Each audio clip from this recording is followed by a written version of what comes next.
Welcome to the ESPC series webinar. The broadcast will begin in just a moment as we wait for attendees to join.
Hello, everyone, and welcome to the second session of the Better Buildings 5-part ESPC webinar series.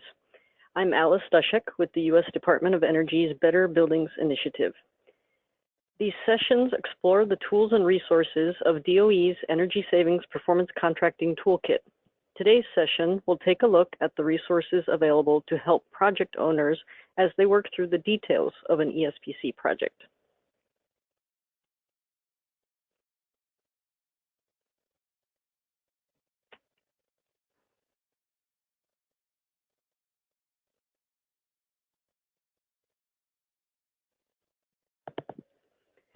In this hour, we will start off the discussion with a whirlwind tour through ESPC projects and their unique aspects. You will hear practical and immediately applicable pointers and takeaways for navigating projects from Dale Haas of the Energy Services Coalition, who will share insights and recommendations based on his in-depth experience with ESPC projects from all perspectives. I will follow with a look at the resources in the ESPC Toolkit that can help you as you work through projects. And we will hear from a special guest, David Lemieux from the state of Montana, about his state's experience with the tool he was closely involved in creating through the ESPC Accelerator, called the ESPC Virtual Technical Assistant. Before we get started on our program, please note that we will hold questions until after the presentation. Please send in questions through the chat box on your webinar screen throughout the session today, and we'll try to fit in as many as we can. This session will be archived and posted to the web for your reference.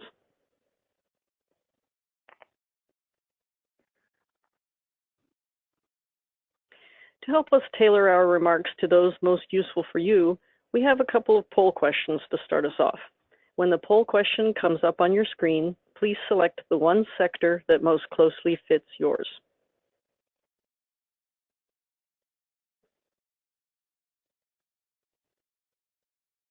And the poll is now open.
And the results show that we have almost half of you coming from energy service companies, and another almost half coming from nonprofit or research firms and local governments. Thank you. And now it would really help us tailor our remarks even further if you could answer a follow-up question on which aspect of the ESPC process you are most involved in. Again, when the question appears on the screen, please select the one response that most closely matches your involvement in the ESPC process.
Okay, and the results here show that more than half of you are involved throughout the process, so that will help us when we get to the individual tools. So thank you very much for that. And now I will pass the floor to Dale Haas, who will highlight some recommendations on implementing successful ESPC projects.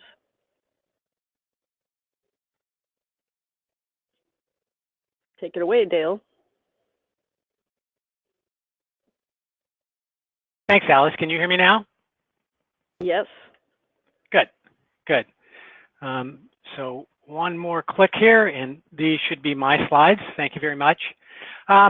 Welcome, everyone, to this second installment of the webinar series, and certainly my thanks go to the Department of Energy for inviting me to share some insights and recommendations to you regarding implementing energy savings performance contracting projects. One thing I want to make sure is a strong reminder for you. We'll get to all the questions that we can. Just simply use the chat feature, and then we'll read those from the chat box and do our best to address them at that time. Interestingly enough, the Energy Services Coalition, whom I'm representing here, we've added a letter to the acronym, and I always want to point that out to people. When we look at the definition of guaranteed energy savings performance contracting, we note very quickly that that definition includes the words guaranteed. And in some states and some applications, we see that slipping away. So we've rather done our best to encourage the market to pay attention to the fact that the enabling legislation for most states requires a guarantee by reminding all, when we use the term guaranteed energy savings performance contracting, that it's part of the fundamentals. A separate way to look at the definition can be seen here as a budget neutral approach. One of the things that's really important here is that no new taxpayer funds are required. So when you think about the fundamental of what is guaranteed energy savings performance contract, using the savings or the avoided costs to actually repay the funds that were used to build the project. We won't digress much more than that, but simply to share with you that that's why the G is there, and how very important this industry, this whole concept relies on not only tools, but it certainly and significantly relies on people. So I've collected some recommendations to share with you in the next few minutes, and hope that you find them helpful as you think about guaranteed energy savings performance contracting projects. My first recommendation might sound odd to you. However, it's very clear: get help. And the reason I say that is it's really rather rare for folks to know all they need to know about understanding a legal agreement, their authority, justification and rules around procurement, how to manage finances, the budgets, amortization tables, net costs of financing, and then to have a complete understanding of all the intricacies of a construction project. Over the course of time, in the last 20 years or so, we've seen folks in sustainability offices or in energy offices take these projects and programs on by themselves.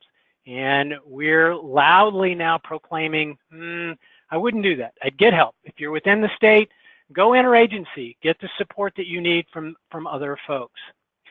Another way to go about fulfilling this recommendation of getting help is there's a burgeoning new industry of owner's representative, folks that have actually carved out of their old different roles and private sector interests into being that owner's representative that can help you negotiate the business, finance, procurement, engineering issues that are associated with guiding a successful guaranteed energy savings performance contracting project.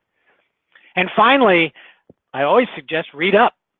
Interestingly enough, there have been books written about guaranteed energy savings performance contracts and investment grade audits. A great author by the name of Shirley Hansen and James Brown have made several textbooks. I always laugh with people when they call and they say, hey, I need some help. I don't understand a portion of this. It always looks like, well, what have you read? Also, as Alice will speak to later, there's a whole host of real effective tools now that the Department of Energy has assembled for you and on your behalf. So another successful place to go. Recommendation number one, get help. So then I thought about that and I thought, well, that's interesting. If I'm starting the concept of engaging in an energy savings performance contracting, maybe I need 1.5, which would be precursors. What do I really need to assemble before I get started? Well, under the category of read up, nearly every state has enabling legislation that empowers the use of this non-traditional procurement concept. However, each state's legislation is a little bit different. And unlike our friends in the federal government, it's important that you understand how your state is guided by its legislation and what's required. It's just not okay to believe that you can do this like your neighbor, since your policymakers made a separate piece of enabling legislation for you. Then there's just like any world, you know, this world has got all these acronyms, all the definitions sound different. You hear people talking about IGAs. I always want to relay a story. I was speaking with a rural school district one time about how to assemble an investment grade audit, commonly referred to as an IGA. And someone was bold enough to say, I thought that was the grocery store chain. So it is important that we look up the definitions that are fitting this industry and be familiar with them. Appropriate approvals. As part of the precursors, you need to know that somebody's going to allow you to fulfill your retrofits in this fashion. And that's, of course, different between local units of government, school districts, universities, cities, counties, and certainly states. And then there's the budget commitment. Now, that's not a budget commitment from you because we all know fundamentally these projects are intended to pay for themselves.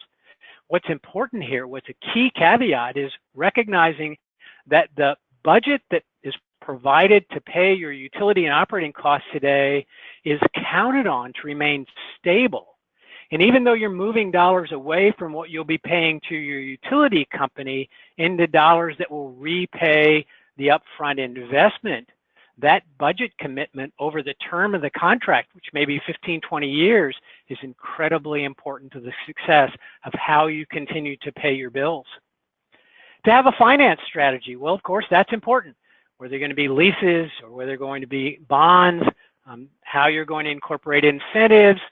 There's a whole world of thinking there. Once again, I defer to Alice on the tool. They have a great little flowchart guide that helps you understand finance strategies and how they should be assembled. And then to support the concept of investment grade audit, it's become known widely now that you need to make sure that you encumber the funds to support that work. Now, that doesn't mean that you have the money, but that you encumber the funds from your budget, so that if for some reason you don't move forward with a project, with a guaranteed energy savings performance contracting project, you are going to be required to have those funds to pay for the audit and receive it as a product that was provided to you. So all those things are important. Now, as you might imagine, I got through the precursors and recommendation number 1.5 here, and I thought, well, is there anything else that our attendees should know? And well, yeah, if this is confusing or you need some help, refer to recommendation number 1. You might remember is get help. So recommendation number 2, assemble the tools. And there are quite a few of them. I think the tools that are important for you to recognize that you need are standardized documents. And from a standardized document set, solicitations, the actual RFP on how to select a provider or an ESCO, a whole host of contracts that are typically used, a base agreement between the entity, the public entity, and the ESCO, and then an investment grade audit that outlines the work that will be completed and fulfilled in its entirety to result in the payment of that fee that we discussed earlier. Then the ESPC agreement, along with its schedules, exhibits, sign-off forms, lots of pieces and parts that are within standardized document sets and available for you to use. Well-vetted sets of documents that have been used from state to state to state. We think that's incredibly important for you to recognize. I do not think and never encourage one to use the contract provided by the private sector or the ESCO community. There are enough of these standardized documents and enough reasons to have those standardized documents to follow them. And as well, I should remind you that if in your state you're a unit of local government or an ESCO based on our attendees, and you intend to do work in that state, seek first the Energy Office. They may have a program that has a standardized set of documents that's been vetted and approved for by their legal counsel and their procurement team, and that certainly is the one and only set that we would recommend that you use. Further instruments and tools, measurement and verification templates, and certainly pricing guides. So among those tools, that may not even be all of them, but assembling the tools is important to be thinking about as your second recommendation. And of course, if you might imagine there's going to be a theme here, if necessary, refer back to recommendation number 1. Never be shy about reaching out for help. Recommendation number 3 as a part of this process would be select an energy services company. Sounds right. I know what I'm doing. I have a clear understanding. I've read up. I now have the tools in place. I'm ready to begin. And to that, I would add, no, let's don't make that recommendation number 3. Instead, let's defer that concept of selecting your energy partner until you've acquired an understanding of the processes and contract. Let's make sure that we understand all of it before we get started. Or, as the noted author Stephen Covey would say, let's only begin when we have the end in mind. And of course, there's that theme thought. If I'm not ready to tackle this concept, maybe refer to recommendation number 1. And number 4, investment grade audits. Now this is really important. Sometimes we see the investment grade audit sort of gleaned over. And I'm here to tell you that from all my 30 years of experience in energy efficiency and the last 20 years fundamentally around guaranteed energy savings performance contracting, the best way to define the investment grade audit is to note that it was created to replace the architect, the planners, the charrettes, the engineers, the designers, the specifiers, all to produce a full and complete perspective of the current energy consumption and all the variables that impact it. So this is replacing all the different people, all those different disciplines, and becomes incredibly important that the detail is followed in your standardized agreement and you get it all fulfilled. So one thing that's important to know is a portrayal of the existing systems. In most standardized instruments, it talks about having a complete inventory of the systems and devices, anything over, as an example, 5 horsepower, including the plug load. What's important here is looking down the road and saying, I get one shot to identify what's consuming electricity, gas, water, fuels today, and then I'm going to make modifications that I'll never be able to recreate. So be sure that that definition, how those devices are described, is in such detail that you could look back 5 years from now and say, oh, I get it. I see how we were using power then, how we were using water then, and I can note the changes between now and then. Understand your tariff. It is truly remarkable how many folks enter into an energy project and they don't really understand how they're being billed, and that your bill may contain a consumption component as well as a demand component, and it may have some fixed fees in it. And only when you understand that complete perspective of your tariff can you begin to understand what you need to know about how you calculate or how you see energy savings. All those things are important. Understand the consumption and all the variables that impact it. You heard me say that just some of them include a full listing of the load, full inventories of the load that's consuming power and gas and water, how the weather impacts it, cooling days and heating days, the occupancy, how many people are in these facilities now, and frankly, what are they doing? Is it a lab? Is it a data center? Is it office space? Is it a school? Is it a classroom? Is it a gymnasium? Those descriptions can never be replaced in the future. Incredibly important to have them documented in the investment grade audit. The hours of use. Sometimes we see this reported in a very casual way. We see a school system say, well, let's just use 2,000 hours. Well, for me, I want to know when we start, when we need the place cool enough or warm enough, when we end, when we can shut that off, what are the holidays, how are the facilities used during the summer. All those things become important looking back and trying to identify whether you've achieved your savings or not. And then standards of comfort. What is the temperature in the space? Forget the set point. Who cares what the set point of the chiller is set at or what the thermostat is set at for that reason? What you want to know is that within the working living space, we're going to have this 72 to 74 degrees. Whatever you decide, you are the owner, and you should be working to guide the ESCO to make sure that you continue to maintain those standards of comfort. If they're lost for some reason, then you'll have to sort out who's responsible to get it corrected. All this information that paints a portrayal of your consumption and the variables that impact it then need to be reconciled to your bills. What's really important here is that reconciliation will identify any errors. Recently, I was asked to look at an investment grade audit. It had a great load inventory of some devices, and it had a concept of other. And other was identified as 50% of the load. And I was asked whether I thought that that was an effective way to do an inventory. Clearly no. And when you look at those variables and all the consumption and you reconcile them to the bills, you may very well uncover for both you and the ESCO concerns that need to be addressed up front. All this work really goes into the development of something called a system-wide, facility-wide baseline. And I put this in red on purpose. Sometimes we see people moving forward into a construction project without really having agreement on a baseline. That would be a bad practice. So warning, not to proceed. If in fact some of what I've said seems hard or challenging and it doesn't make any sense to you, as you might imagine, I'd refer you to recommendation number 1. Number 5, audits continued. Define scope of work demarcations. This work is to be paid for by savings. It's not okay to say, let's replace the chiller, and then have somebody say, well, the chilled water valves are all frozen and need to be replaced, but we didn't consider that. Make sure you understand what those work demarcations are. Review the work and the vendor submissions. Be clear on who's doing what.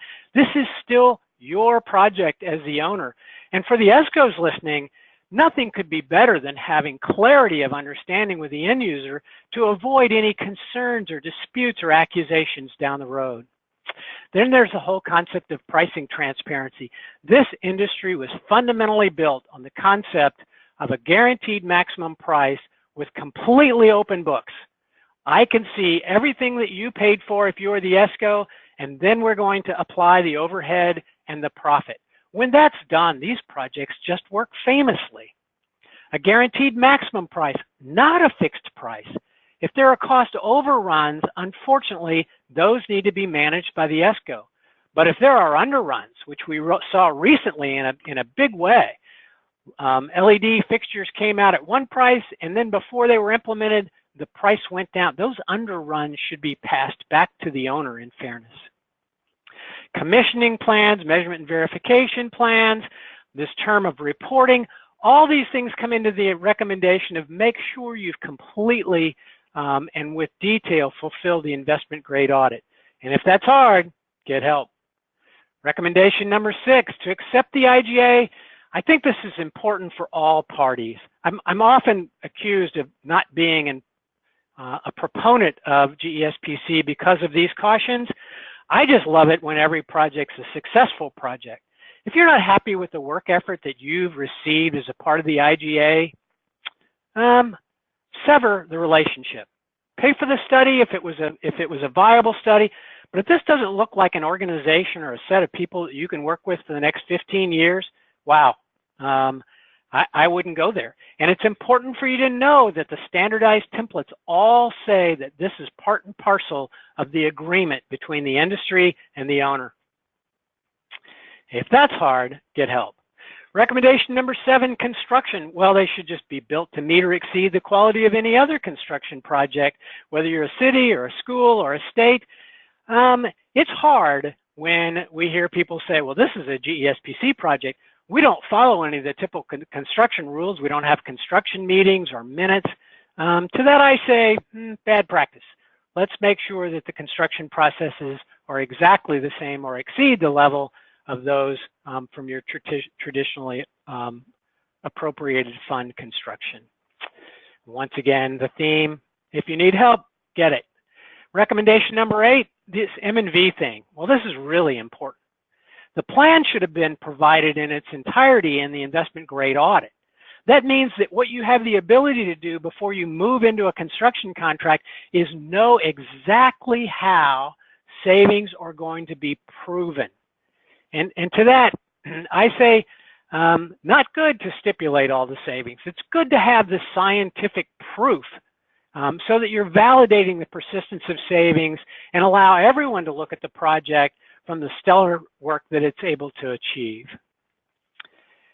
There are folks today that say, well, maybe let's just not have measurement and verification at all. Well, I say, as a recommendation, it is in fact the proof that the guaranteed performance contract works and that the savings did pay for the work performed. Those M&V reports are important. And another great tool that I'm counting on Alice to talk about is eProject Builder, which may give the full term of the agreement a place to host those reports. Recommendation number 9. Well, now it's time. Now it's time to select an energy services company. I understand enough about this to know what's expected. I can share with my new partner the instruments that we're going to follow. I can share with them the expectations I'm going to have as an owner so that there are not disputes or differences of opinion. Now you're prepared to select one.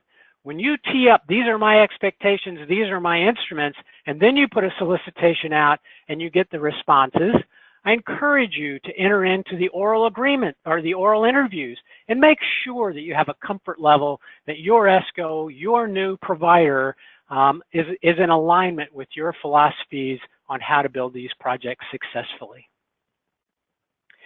Finally, I have this slide that I'm often told we don't know what that funny little creature is.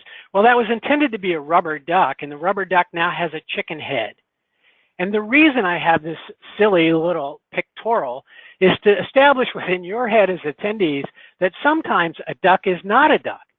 That to say, there are folks today that are offering, under the guise of enabling legislation of guaranteed energy savings performance contracting, other products. Maybe there's savings as a service, or lighting as a service, or contingency agreements, or a whole host of different products that the ESCOs have developed that may be grandly particular to you. But you need to make sure that they fall within the guide of your enabling legislation and that you're planning on managing your project with the instruments and contracts that best befit it. So I hope that those recommendations provide for you a little bit of a key insight. There's my contact information and email address that should be posted, and we'll be glad to look forward to fielding your questions at the end. So Alice, back to you. Thank you very much, Dale, for those tips and recommendations. And now we'll move on to our next section, the discussion of DOE's ESPC Toolkit. Understanding that there are many details to manage in an ESPC project, as you just heard just a few of them, several years ago, DOE began offering regular assistance to facilitate ESPC for state and local governments who were interested in leveraging this mechanism. 4 years ago, DOE launched the ESPC Accelerator, one of the first of several similar initiatives DOE offered to enable energy efficiency. So let's take a look at the Accelerator quickly. It was a 3-year initiative that ran from January 2014 through the end of 2016. The 25 partners included 18 states, 6 cities, and 1 school district. And the goal of the Accelerator was to support ESPC investment, hopefully of $2 billion. And I'm pleased to report that partners exceeded even that ambitious goal, and they recorded $2.1 billion in ESPC investment over that time period. This next slide, you can take a look at your leisure at the areas of activity in the Accelerator, but today I'd like to focus on the final area, Area 3. Each partner elected one barrier to ESPC investment to work on resolving over the Accelerator period. Very often, the barriers identified by partners in this and other accelerators are common to those of other state and local governments. And accelerators then adjust the solutions and resources to be universally applicable and make them available to other public organizations facing the same barriers. The solutions form the basis for the ESPC Accelerator of what is now known as the ESPC Toolkit. Here you see the homepage for the toolkit. DOE combines solutions coming out of the Accelerator with other ESPC resources into one package. And to make navigation as easy as possible, the toolkit is structured along the lines of the ESPC decision-making process that we heard from state and local partners. That's why you see the categories here of starting out with considering ESPC, then moving on to implementing ESPC, and so on. Today, we are here to focus on the second section, implementing ESPC projects. This section includes resources that help the user with several aspects of performance contracts, like financing, procurement, and data tracking, some of the things that Dale mentioned earlier. I'll provide just a one-sentence description of each of the tools for a basic introduction, and then we'll focus on taking a couple of them and looking at them in greater detail. So the first one listed here, the ESPC Virtual Technical Assistant, I mentioned at the very start of our webinar. The Virtual Technical Assistant, or VTA, lays out each step of developing and implementing an ESPC project and does it in 5 phases with detailed step-by-step instructions and links to resources that are needed at particular points in the ESPC process. So that might be of particular interest to the more than half of you that responded that you are involved throughout the process, not in any one particular step. So it's nice to see first all of the steps laid out beforehand so you can see an overview of the process and kind of see the end in sight. And then go back and take each phase apart and look at the detailed step-by-step instructions. Next is the financing decision tree that Dale mentioned. And here it's an interactive tool where you can answer a few questions and helps users select the form of financing that is best suited to their particular rules and conditions. Next, we have best practices for selecting an energy services company. And this document compiles strong practices for each step of identifying and then selecting an ESCO that is suitable to the project that you're working on. Next, we have model ESPC contract documents, and they are templates for an ESPC contract and the companion documents that Dale enumerated earlier that enable users to structure ESPC projects in a consistent way so that you reduce the ESPC project timeline and transaction costs. And of course, as templates, they are absolutely available to modify and customize for an individual jurisdictions, rules, and conditions. And then last but not least, we have eProject Builder, which many of you have probably heard of, and it is a database tool that provides consistent tracking and reporting for ESPC project data.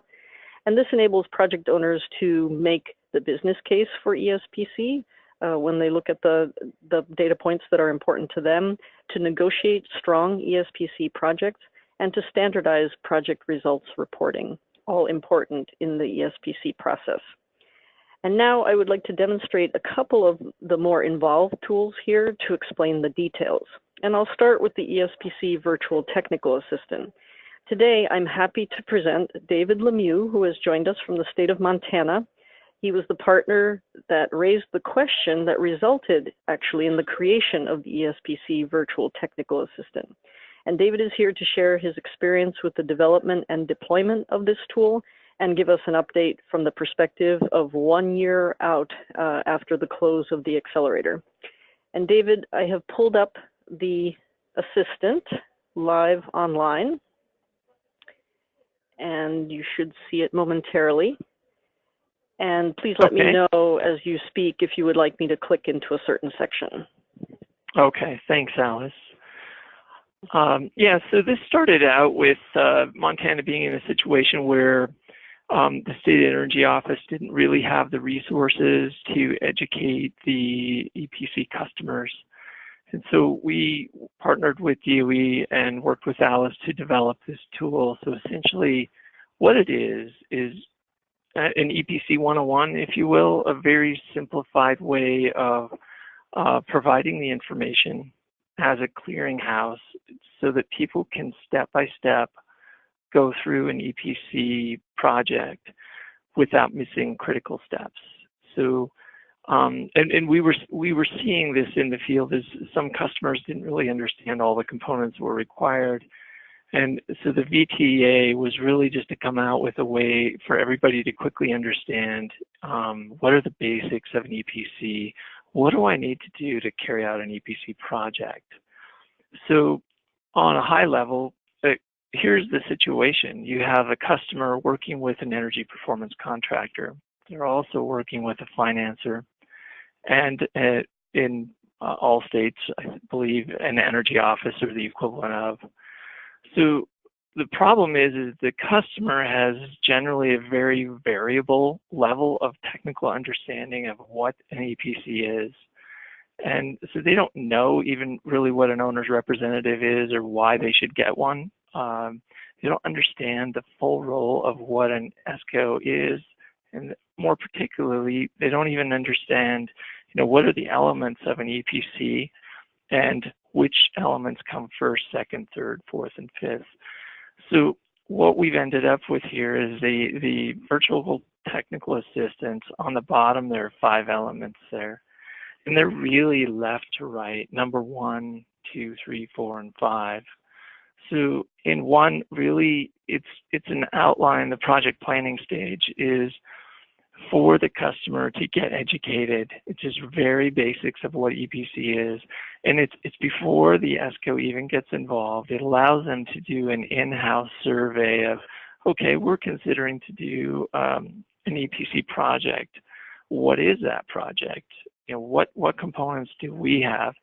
And without being energy experts, it provides them some guidelines for what is an energy savings project and how does that pencil out. So they don't end up looking at all new windows in the school as their only energy conservation measure. They look at other needs and more of a broader spectrum. It kind of helps guide them into better understanding what they want to do at their facility and what really they should be looking under the guise of energy performance contracting. What falls under that umbrella? So it also guides them into like getting their bills and understanding what their invoices are and identifying their stakeholder team, and really kind of drilling down into the basics before they get the ESCOs involved of what is the project scope and what are our goals? What kind of statement of work do we want to set up? And all of the components of the project planning phase, which is step 1 here on the left, really lead into the second portion, which is the ESCO selection process. Because when they understand the kinds of projects they want to do, they can better serve that up into a request for qualifications that they can send out to the ESCOs. So that streamlines the process, but it also says to the ESCOs, hey, this is really what we think we want. Now, the ESCOs can certainly come in, look at their facility and say, hey, you may have missed this. You may want to consider X, Y, and Z additional, or may not want to do one of the components you included.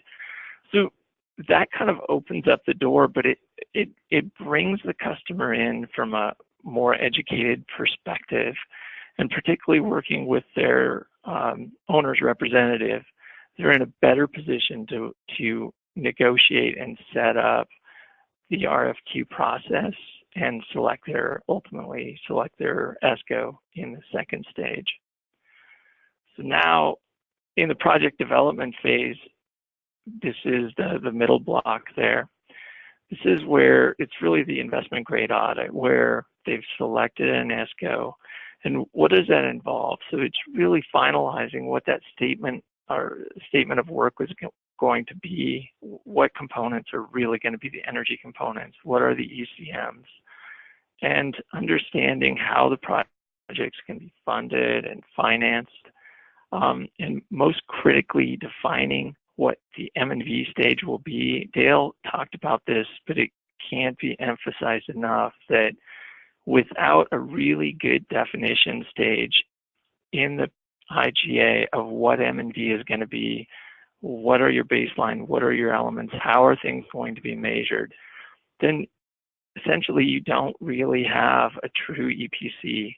So we've seen that as a real problem, and it's mostly just because the customers are not well educated on what they're getting into.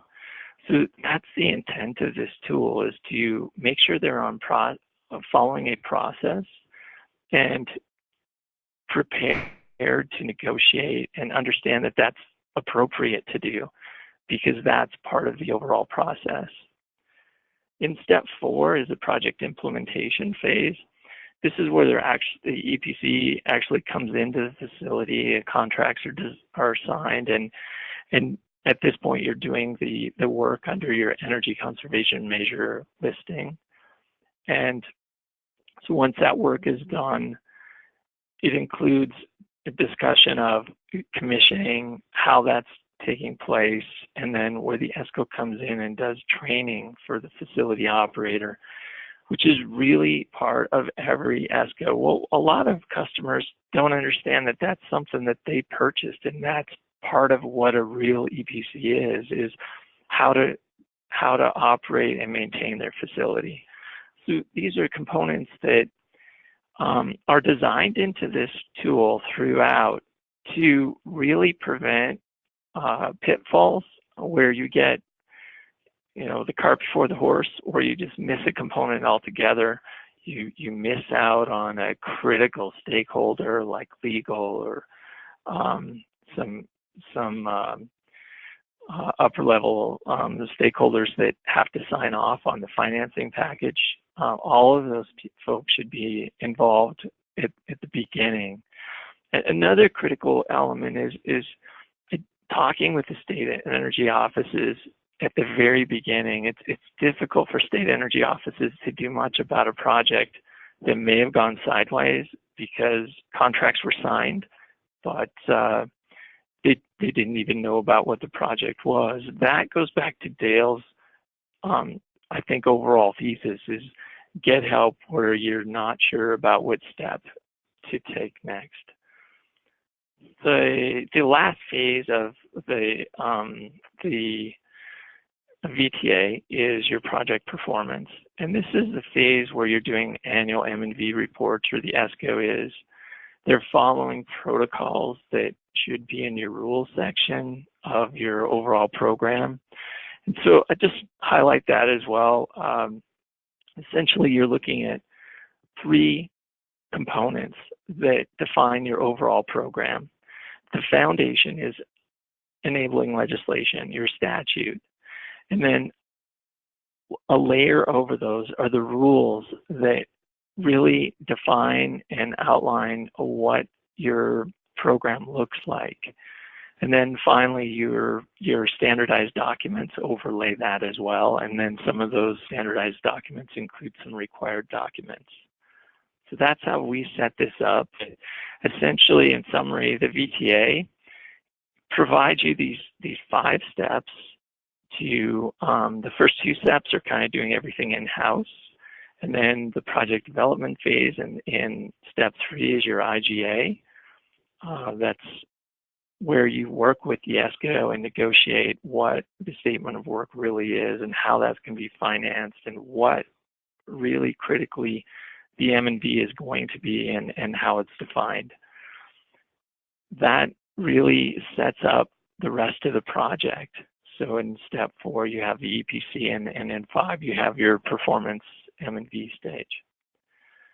So I hope that's enough for now. I think we're running out of time, Alice, so I'll hand it back to you. Okay, thank you very much, David. And one thing I would just add to the Virtual Technical Assistant is that it's available as you see it here, interactive for folks, any project owner to kind of pop in and follow the steps.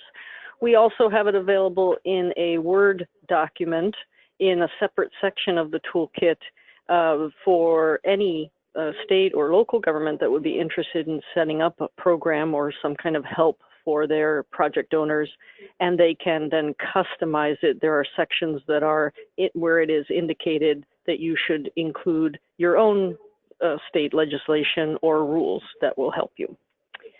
And then the next tool that I wanted to quickly also demonstrate, because it is something that I believe is important to know that there are features involved.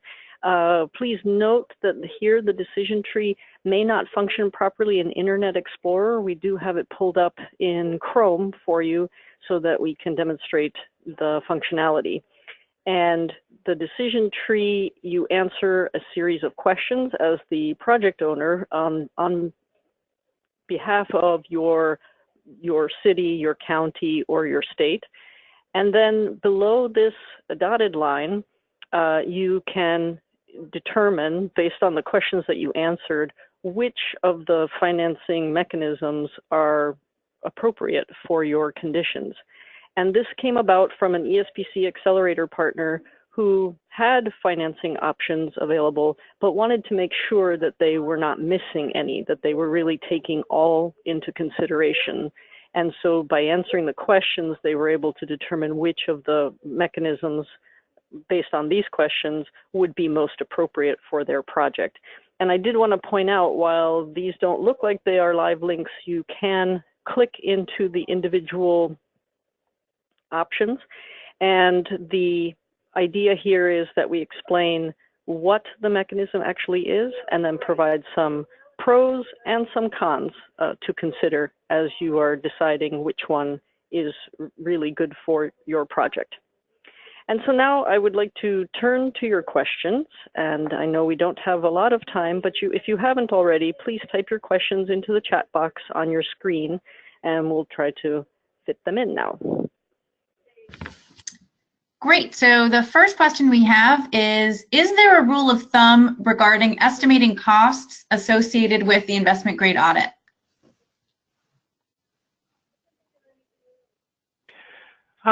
A rule of thumb is an interesting question. I think historically, what we saw in buildings is a spread between 9 and 16 cents per square foot. As most of you probably know, energy savings performance contracting really had its roots in buildings. And today, the model's being used outside of buildings and in larger stadiums and for other forms of infrastructure. So anytime it leaves the dollar per square foot, we suggest that that separate entity, that separate application is negotiated. I hope that's helpful. Great. Someone wanted to know what the name of the books who were recommended by James Brown and Shirley Hansen.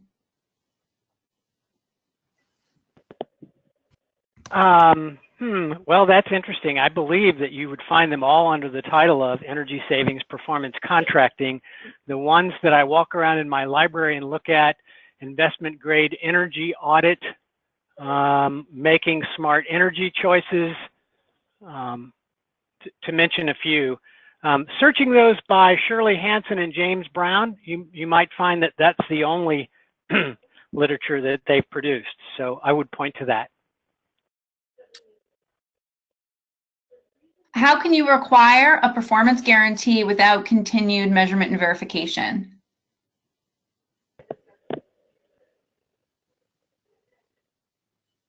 Alice, would you like for me to address that? I would. Well, I'm not sure I know the answer. There are situations where I've seen owners and end users fully stipulate a guarantee that the owner and the ESCO have agreed that forevermore the savings have been achieved. I think that's a veil, poor, bad practice effort, but that would eliminate measurement and verification.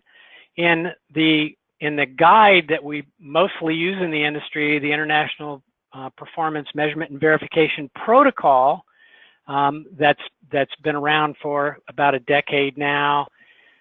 There are some variables that are stipulated, but certainly not whole measures or whole projects. So I would say the answer to your question is you can't.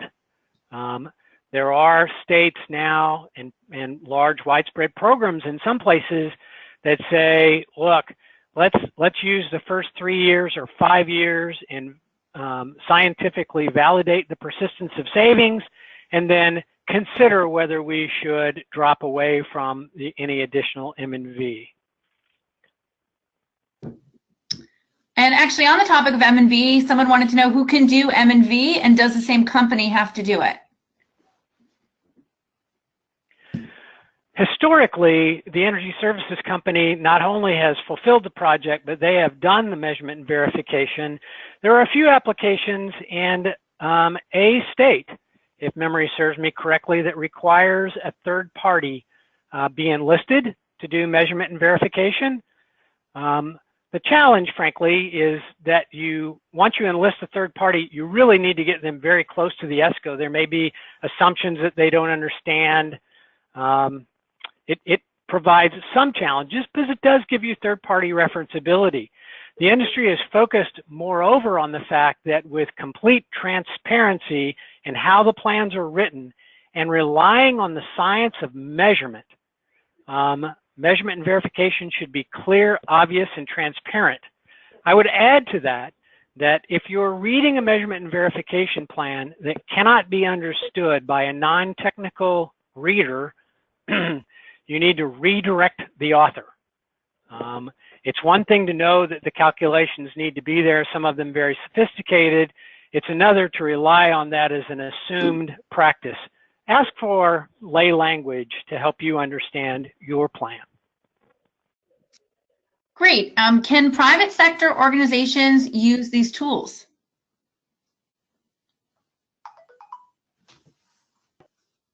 I think I'll take that one. This is Alice. And I would say absolutely. It could be that you are working with a state or local government that asks for clarification on the process, et cetera. And if you can take, for example, the Virtual Technical Assistant and customize it for the way your company shares information, or like in the phases, organizes the project into phases, the work, then that would be maybe a very helpful starting document, followed by, of course, a discussion and clarification.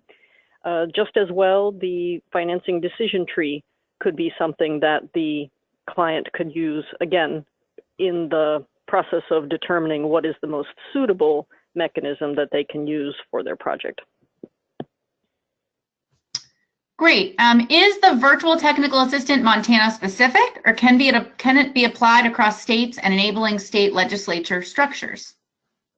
Oh, thank you for that question.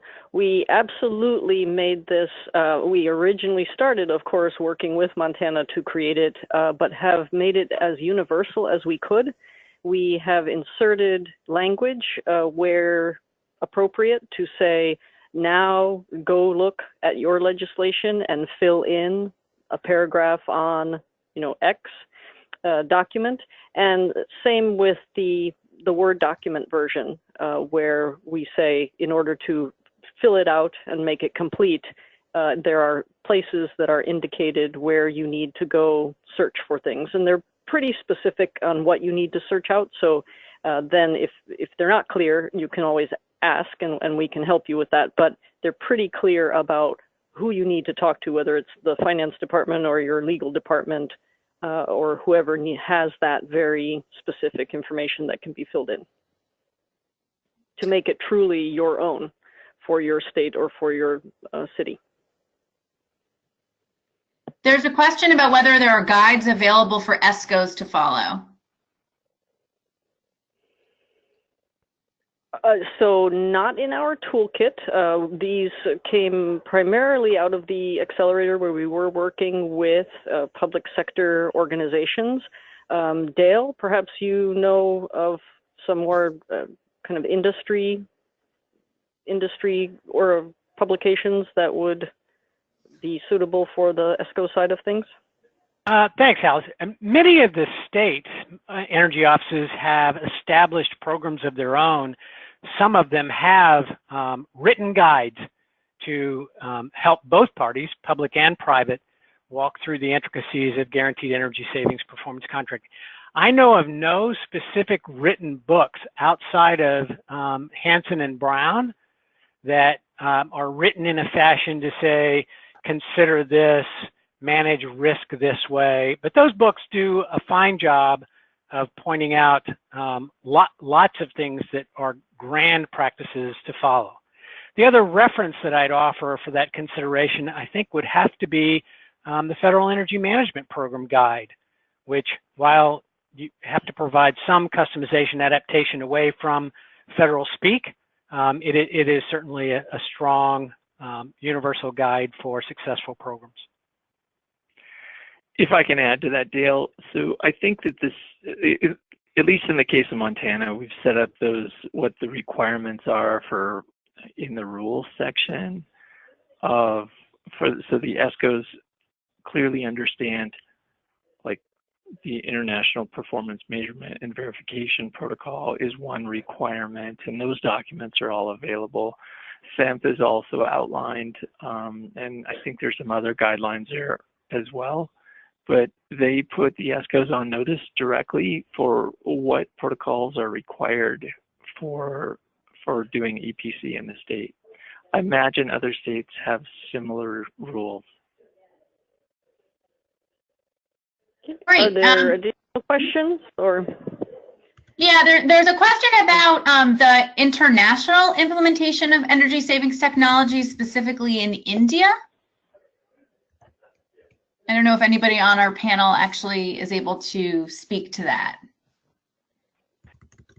I would certainly defer. I know that there's a significant amount of global uptake, and there are a couple of organizations that are guiding that. One of them is EVO, who has long hosted IPMVP, and a couple of more. Honestly, if Alice, I think you'll have to field the email question, and we may be able to provide some resources there. Sure. Yeah, EVO is the only one I would have been able to name. So great. And maybe with that, we should wrap with the questions, or maybe if there's one more, we could squeeze it in. Sure. There's quite a few folks interested in getting the slides, and we will circulate those after the training. Last question, do we typically generate enough savings to pay for the total cost, including IGA or additional capital? The answer to that is a loud and profound yes. In many states, the enabling legislation requires that all costs, including the study, frankly, in some states, including the full term of measurement and verification, be paid for by savings. The idea here was to create a program that could be funded by those same utility bills. So the importance of no additional tax appropriations is incredibly important. They do work that way. They fit within term, and unfortunately, there are some things I think David mentioned.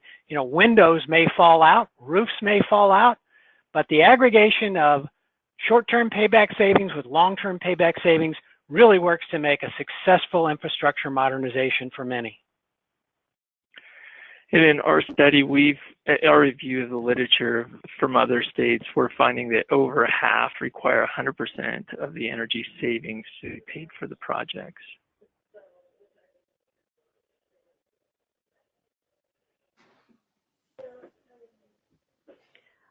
Okay, well, Jen, thank you. I think you said that was the last question. With that, I would like to thank our two guest speakers, Dale Haas of the Energy Services Coalition and David Lemieux from the state of Montana, for taking the time to be with us today.